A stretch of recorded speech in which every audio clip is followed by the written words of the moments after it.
धपोला सेरा सानियोडियार सड़क क्षेत्र में मंगलवार को जंगली सुअर के हमले की 2 अलग अलग घटनाओं से क्षेत्र में दहशत फैल गई।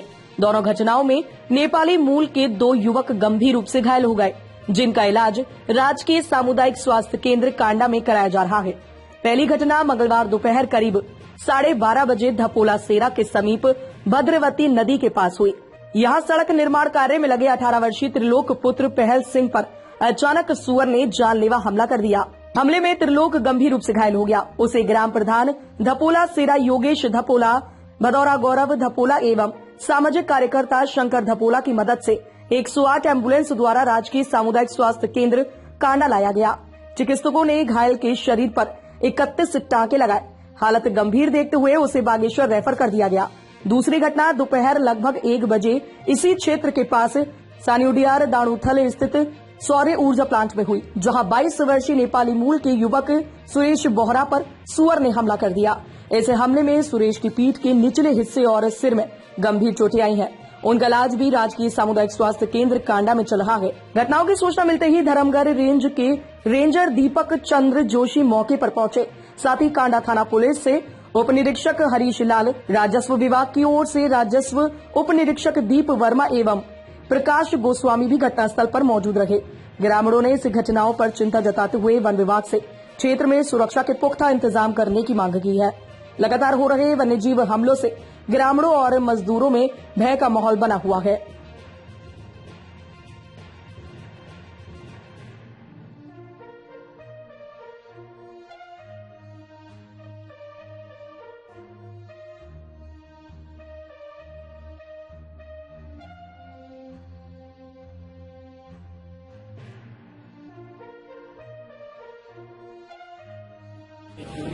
आज धपोला सेरा क्षेत्र में जो ये सुअर का जो आतंक हुआ, जिसमें धपोला सेरा भद्रवती नदी के पास सुअर आया तो लोगों ने हल्ला गुल्ला करा।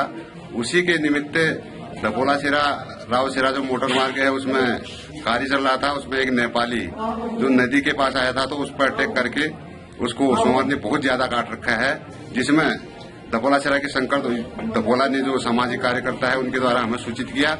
हम सब लोगों ने मिलकर उस नेपाली को एम्बुलेंस के द्वारा यहाँ प्राथमिक स्वास्थ्य केंद्र कांडा पहुंचाया और उसका उपचार किया गया यहाँ पर, जिसमें हमारे रेंजर साहब धर्मगढ़ वो भी यहाँ पर उपस्थित हुए, तहसील के कर्मचारी भी आए और थाने के भी आए और हमने उनके ठेकेदार को भी बुलाया और मानवता के नाते हम सब लोगों ने उसका यहाँ पर उपचार करके अभी उसको सामान्य उपचार करके बागेश्वर को भेजा गया है।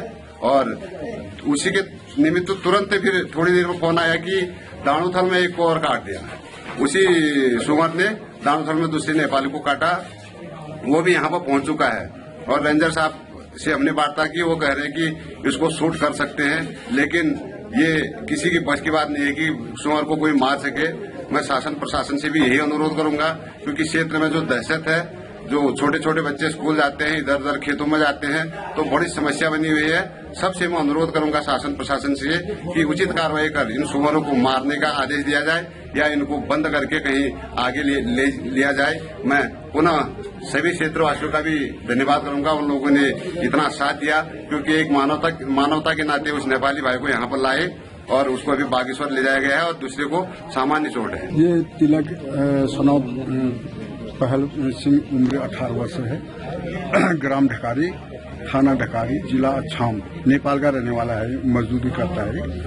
ये जो है खातीगांव रोड में काम कर रहा है, जिसको ये जंगली सुअर ने काट रखा है। दूसरा है सुरेश सनौ गुलाब, उम्र है 22 साल, ग्राम सुरमा, गांव पालिका, जिला बजांग, सेठी आंचल का रहने वाला है।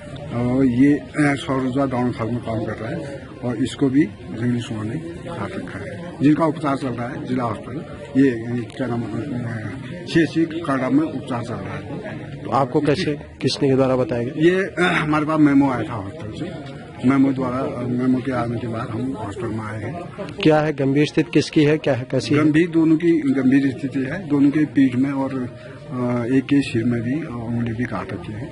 आगे कार्रवाई क्या? आगे जो है डॉक्टर साहब इलाज कर रहे हैं अभी, और उपचार के बाद ही जो भी स्थिति होगी।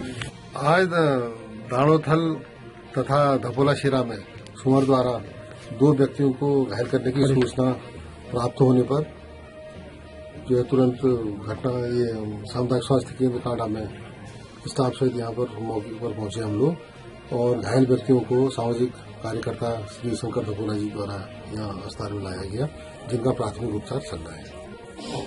ठीक है, मुआवजे का भी कोई प्रावधान होगा सर इनके लिए? नमस्कार, मैं गौरव सिंह धपोला, ग्राम प्रधान भदौरा। देखिए, हमारे इलाके में जंगली जानवरों का आतंक इस तरह बढ़ चुका है कि आज 12:30 बजे एक जंगली सुअर ने एक नेपाली जो भद्रवती नदी के किनारे अपना नहा और कपड़े धो रहा था तो उस पर हमला कर दिया। तत्पश्चात हमने वन विभाग रेंजर साहब को सूचित कर और 108 में सूचित कर हमारे नजदीकी स्वास्थ्य केंद्र कांडा में नेपाली को उपचार के लिए भेजा गया और वहां पे जो हमारे साथी ग्राम प्रधान धपोला सिरा योगेश सिंह धपोला जी और सभी हमारे ग्रामीण युवा साथी लोग थे, जिसने उस व्यक्ति को जंगली सुअर से बचाने के लिए उन्होंने बहुत कोशिश की। तत्पश्चात नेपाली बच चुका। मैं शंकर धपोला, सामाजिक कार्यकर्ता। आज जो घटना मेरे आदर्श गांव धपोला सिरा में ये कांड हुआ, वहाँ पे तत्काल पे तो हमारे ग्राम प्रधान योगेश धपोला जी भी थे और गौरव धपोला जी भी थे और वहाँ के हम सारे जितने भी थे सारे गांव वाले आए। उसके बाद जिस व्यक्ति की घटना हुई उसको हम तुरंत यहाँ पे लेके आए। क्या घटना हुई? ये सुअर के मारने से सुअर का आतंक बहुत ज्यादा हो रहा है, तो इसमें शासन प्रशासन को भी ध्यान देना चाहिए क्योंकि ये लगातार हो रहा है। तो इस चीज में मतलब सभी ने देखना चाहिए वो चीज, क्योंकि आज एक भारी व्यक्ति को हो रहा है, हमारे कल के दिन हमारे बच्चों को भी हो सकता है। तो इस चीज पे शासन प्रशासन को भी थोड़ा ध्यान देना चाहिए। आज हमारे गांव धपोला सिरा में सुअर ने एक नेपाली पे हमला कर दिया। वो नेपाली नदी में कपड़े धोने और नहाने के लिए गया था। वो सुअर ने अचानक उसके पीछे से अटैक करके उसके क्या कहते हैं पैर में पूरा काट रखा है और हम लोगों ने गौरव धपोला, ग्राम प्रधान भदौरा, मैं ग्राम प्रधान धपोला सिरा योगेश धपोला, हम लोग उसको उठा के और गांव के और ग्रामीण लोग उठा के उसको रोड में लेके आए और उसके बाद उसको 108 बुला के हॉस्पिटल भेज दिया है। दूसरी घटना अभी उसी सुगंडे ऊपर छन्नी उडार में एक दाथर नामक स्थान है ऊपर, वहां पर फिर दूसरे नेपाली पर भी हमला कर दिया है। ऐसा मैं अभी सुनने में आ रहा है। आज जिस तरीके से कल भी हम प्रभागी वनाधिकारी के कार्यालय में थे, लगातार मानव वन्यजीव संघर्ष रुकने का नाम नहीं ले रहा है, जबकि लगातार हम इस बात को लेकर वन विभाग के आला अधिकारियों से लेकर रेंजरों से लेकर फॉरेस्टरों से लेकर सबसे संवाद ग्राम सभाओं में लगातार हम कह रहे हैं कि भैया इनके इससे निजात दिलाने के लिए कुछ न कुछ आप उपाय ढूंढिए।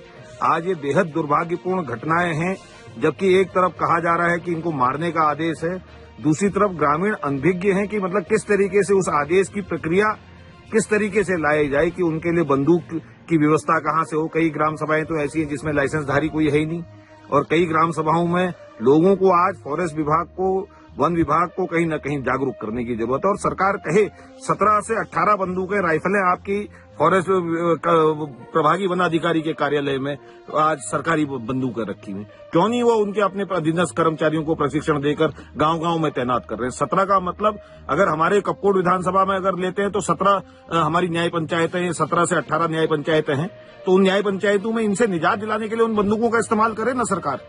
आज जिस तरीके से आज ये जो मुआवजा देने की प्रक्रिया है, पहले सरकार प्रभागी वनाधिकारी को पैसा देती थी कि आप मुआवजा दीजिए, आज जैसी कोई घटना होती उसमें मुआवजा दीजिए।